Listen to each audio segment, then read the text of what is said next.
किस तरह का जो है कार्यक्रम है, क्या विशेष है? नहीं, कैथल तो हमारे एक पारिवारिक मित्र थे, उनका देहांत हो गया, स्वर्गवास हो गया। उनके संस्कार पर पार्टी के सभी लोग आज शामिल होंगे। वैसे सभी कार्यकर्ताओं से, अपने परिवारजनों से मिलने का अवसर आज यहाँ रेस्ट हाउस में मिला है।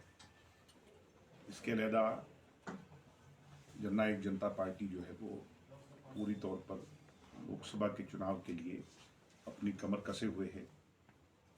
प्रदेश के कोने कोने में पार्टी के लोकसभा कार्यालय खुले जा रहे हैं। इसके साथ साथ 6 लोकसभा क्षेत्र की रैलियां हमारी हो चुकी हैं। 3 तारीख को राज्य कार्यकारिणी की, प्रदेश कार्यकारिणी की हमारी मीटिंग है। बची हुई 4 रैलियों की घोषणा उस दिन हो जाएगी और आगे कैसे क्या कार्रवाई होगी, पार्टी किस रूपरेखा में आगे इस चुनाव को लड़ेगी, क्या एजेंडा होंगे, क्या लोगों के समक्ष वो बातें होंगी जिनको लेकर के हम जाएंगे, वो सारी तो क्या जेजेपी के 10 कैंडिडेट तैयार हैं अगर अलग लोकसभा चुनाव लड़ना पड़ा तो? किसी भी राजनीतिक दल की जब चुनावी तैयारी होती है तो वो अपनी अपनी विधानसभा या उस लोकसभा क्षेत्र के हिसाब से कैंडिडेट्स की तैयारी और सूची पहले से तैयार करते हैं। हमारी पूरी तौर पर तैयारी है। पार्टी आलाकमान तय करेगी कि किस हिसाब से हम आगे चुनाव। कुछ ही देर पहले सुशील गुप्ता भी यहाँ पर मौजूद थे। इंडिया गठबंधन के साझे उम्मीदवार, उनकी घोषणा, उनका नाम की घोषणा हुई है। अच्छी बात है, उनको बधाई। वो इंडिया गठबंधन के उम्मीदवार हैं, मगर आम आदमी पार्टी को भी बहुत मेहनत करने की आवश्यकता है जी। सच्चाई ये है, सत्यता ये है, सुशील गुप्ता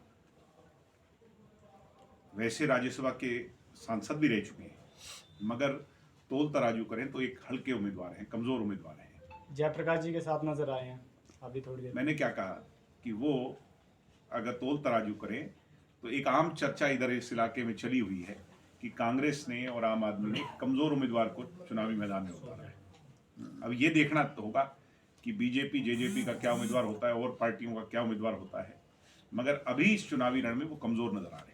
सर, एक बात जो है सबके जहन में आजकल चल रही है, नरफे सिंह राठी हत्याकांड जो हुआ, कैसे देखते हैं? विपक्षी लोग कहते हैं कि ये गुंडा राज हो गया हरियाणा में।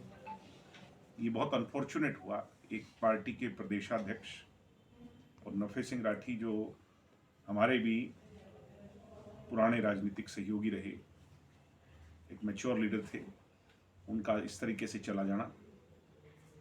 सरकार ने एक्ट किया है, इसको सीबीआई को जांच के लिए सौंपा है और सीबीआई निश्चित तौर पर उन लोगों को बख्शेगी नहीं। जो भी कोई लोग इसके घेरे में आएंगे, जो भी गैंग या जो भी विवाद इसमें जो लोग शामिल हैं, उन पर सख्त से सख्त कड़ी कार्रवाई हो। संजय भाटिया सांसद हैं, उनका बयान सामने आया, अभय चौटाला खुद गुंडों को संरक्षण देते थे, कल ही बयान सामने आया।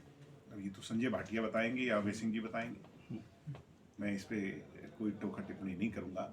मैं तो इतना ही कहूंगा कि प्रदेश के अंदर अगर इस तरह की घटना हुई है तो ये चिंताजनक है और गुंडा तत्व को एडमिनिस्ट्रेटिव तौर पर सख्ताई से ही निपटा जा सकता है।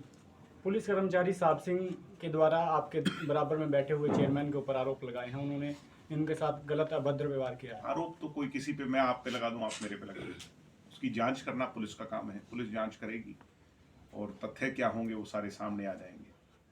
तो आरोप लगाना कोई किसी चीज़ का आधार नहीं होता। आरोप के पीछे उसमें सच्चाई कितनी है, उस पर जब कार्रवाई होगी तो वो सारी चीज़ें। तो दोषियों को सजा मिलनी चाहिए। दोषी कौन है ये तो पुलिस तय करेगी, जांच एजेंसी तय करेगी। पुलिस जब तय कर लेगी तब हम बैठ के बात करेंगे। आज तो किसी ने किसी पर आरोप लगाया है कि सड़क पर चलते राहगीर ने मुझे क्या कह दिया या उसने इसको क्या कह दिया। अब ये बात की बातें हैं कि क्या हो। सर, 2024 के लिए कार्यकर्ताओं को क्या संदेश रहेगा? कार्यकर्ताओं को एक ही चीज़ मैं यही कहूँगा कि ये जो लड़ाई है, पार्टी हमने 5 साल पहले बढ़ाई थी, हमने उसके आधार को मजबूत किया, उसकी नींव को मजबूत खड़ा किया।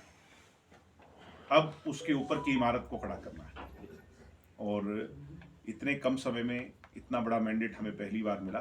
अब हमें उसको आगे लेकर के जाना है और उस मिशन की ओर हम अग्रसर हैं।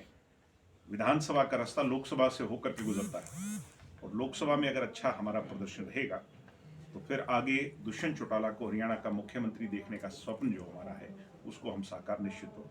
दुष्यंत चौटाला को मुख्यमंत्री देखना था, आपकी कभी मंशा नहीं रहती कोई चुनाव लड़ने की, राज्यसभा में जाने की, मंत्री मेरी बनने मंशा की? और इस कमरे में लगभग लोगों की मंशा यही है कि हम पार्टी को मजबूत करें और दुष्यंत चौटाला हरियाणा का प्रतिनिधित्व करें, और उसके लिए हम दिन रात एक करे हुए हैं, आगे भी करते रहेंगे। और जिस दिन दुष्यंत चौटाला हरियाणा प्रदेश के मुख्यमंत्री होंगे तो हमारी पार्टी का पिछली पंक्ति में बैठा कार्यकर्ता भी मुख्यमंत्री जितना ही ताकतवर होगा। शुक्रिया सर, थैंक यू। बहुत बहुत धन्यवाद।